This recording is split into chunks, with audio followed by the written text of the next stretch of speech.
बंधुक तियारी कारखाना ठाब 12 देशी बंधुक सह 2 गिरफ। बंधुक तियारी कारखाना ठाब 12 देशी बंधुक सह 2 गिरफ। एभली घटना देखिबाकु मिलिछि गजपति जिला मोहना ब्लॉक डंबगुड़ा ग्राम पंचायतर गोल्लापाजु ग्राम रे। ग्रामर घनश्याम प्रधान दीर्घ वर्ष धरी ग्राम ठारू एक पहाड़ रे एक देशी बंधुक तियारी कारखाना करी गंजाम गजपति और कंधमाल जिले में बिक्री करुथला।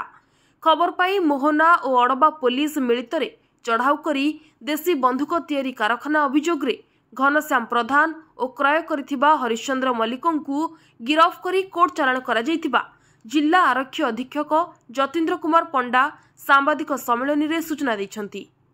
एही बंधुक तियारी करी 5,000 टंकारे बिक्री करा जाउथिबा बेले गंजाम कंधमाल और गजपति जिलार विभिन्न लोकों को बिक्री करा जायछि। कारखाना चलाउथिबा अभियुक्तों ठारू एही 3 जिले में केउ माने बेनामी देशी बंधुक क्रय करिसंती सेमानंकु तदंत परिसर को आनी नियम अनुसार कार्यानुष्ठान नियाजिबो बोली आरक्षी अधीक्षक श्री पंडा सूचना दैछंती।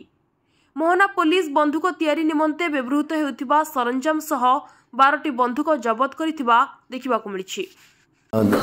देखंतु गतकाली आफ्टरनून रे हमर बी नीलमाधव रेड्डी जो सब इन्स्पेक्टर मोहना थानार से जमती आमर यूजुअल पेट्रोलिंग हुए से भाया गोटे पेट्रोलिंग रे से जाइथिले।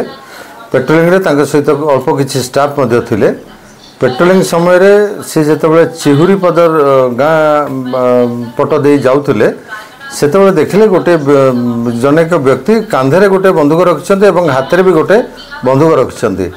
आपण माने जेमती जानिछन्ते मोहना अड़बा ये सेंसिटिव एरिया अछि तो सी सेतिकी जानला परे आईआईसी को कांटेक्ट करथिले। आईआईसी बहुत किछि संभावना को आखि आगे रखी तांको कहिथिले जे नहीं तमे थाना को आस एवं थानारू अधिका फोर्स नेकी जाओ एवं आर्म आमुनिशन नेकी जाओ।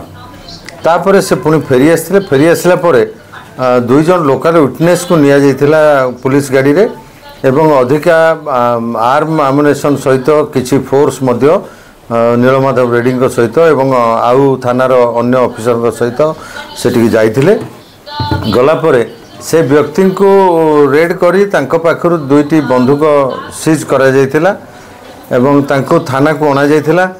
थाना रे आसिला परे बी नीलमाधव रेड्डी गोटे रिपोर्ट देइथिले। से रिपोर्ट आधार रे गोटे arms act Indian arms act रे गोटे केस करा जाइथिला। से एक्यूज को जेतेबेले पुलिस कस्टडी रे इंट्रोगेशन करागला बेलू से एडमिट कले जे तांकु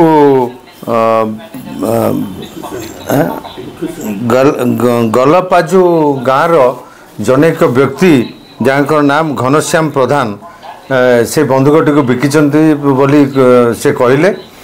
यही स्टेटमेंट आधार रे पुणी थरे पुलिस से घनश्याम प्रधान गलापाजु गाँ को जाइथिले। गलापाजु गाँव रे जेतेबेले पहुँचले से घनश्याम प्रधान को से पाइथिले।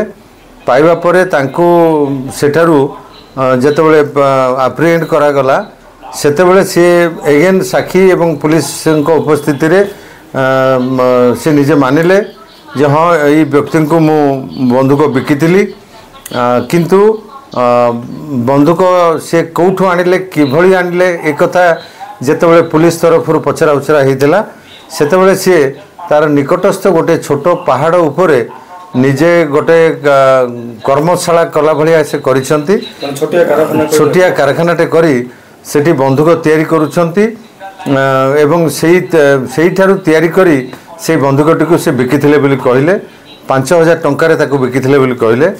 तो साक्षी एवं पुलिस को सहित से पहाड़ ऊपर को मध्य नहीं जाइथिले एवं सेठी जो कारखाना तांकर करा जाइथिला ताको साक्षी माने एवं पुलिस ऑफिसर माने देखिथिले। सेठारे जहा देखिबा को मिलिला जे गोटे छोटे मिनी कारखाना रहिछि। आपण माने जेमति विजुअल एठी देखुचंती ए जो जिनस सब रखा जाइछि ये सामग्री गुड़िक से बंधुक प्रस्तुति रे से व्यवहार करुथिले एवं से घटनास्थल मुख्य जहाँ पाखु प्रथमे हरिश्चंद्र मल्लिक पाखु 2टी जो बंधुक मिलता ତା ବ୍ୟତୀତ ଆଉ ମଧ୍ୟ 10ଟି ବନ୍ଧୁକ ସେଠାରୁ ଆମକୁ ପ୍ରାପ୍ତ ହୋଇଛି, ଯାହାକୁ ସେଇଠି ଜବତ ତାଲିକା ପ୍ରସ୍ତୁତ କରି ସାକ୍ଷୀଙ୍କ ଉପସ୍ଥିତିରେ ସିଜର ଲିଷ୍ଟ ତିଆରି କରାଯାଇଥିଲା ଏବଂ ବନ୍ଧୁକ ତିଆରି ପାଇଁ ଯେତେ ପ୍ରକାର ଉପକରଣ ରହିଛି, ଯେତେ ପ୍ରକାର ସାମଗ୍ରୀ ରହିଛି, ସେ ସବୁକୁ ମଧ୍ୟ ପୁଲିସ ଜବତ କରିଥିଲେ ଏବଂ ପରବର୍ତ୍ତୀ ସମୟରେ ତାଙ୍କୁ ଥାନାକୁ ଆଣିଲା ପରେ ଘନଶ୍ୟାମ ପ୍ରଧାନ ପୁଣି ଆମ ପାଖରେ ବହୁ ସେନ୍ସିଟିଭ୍ ଜିନିଷ କନଫେସ୍ କରିଛନ୍ତି। ସେ ଗଜପତି ଜିଲ୍ଲା, ଗଞ୍ଜାମ ଜିଲ୍ଲା, କନ୍ଧମାଳ ଜିଲ୍ଲା ଏ 3ଟି ଜିଲ୍ଲାରେ ବହୁ ଲୋକଙ୍କୁ ମଧ୍ୟ ଏଇଭଳି ବନ୍ଧୁକ ବିକିଛନ୍ତି। ସେଗୁଡ଼ିକ ଆମର ତଦନ୍ତ ପରିସରରେ ରହିଛି। ଆମେ ଆଜି ଏଇ 2 ଜଣ ଆସାମୀଙ୍କୁ କୋର୍ଟ ଚାଲାଣ କରୁଛୁ ଏବଂ ଅଧିକା ତଦନ୍ତ କରୁଛୁ ଏବଂ କେଉଁ କେଉଁ ବ୍ୟକ୍ତିମାନେ ସେ ବନ୍ଧୁକ ରଖିଛନ୍ତି ସେ ବନ୍ଧୁକକୁ ଆମେ ଜବତ କରିବା ପାଇଁ ଆମର ଉଦ୍ୟମ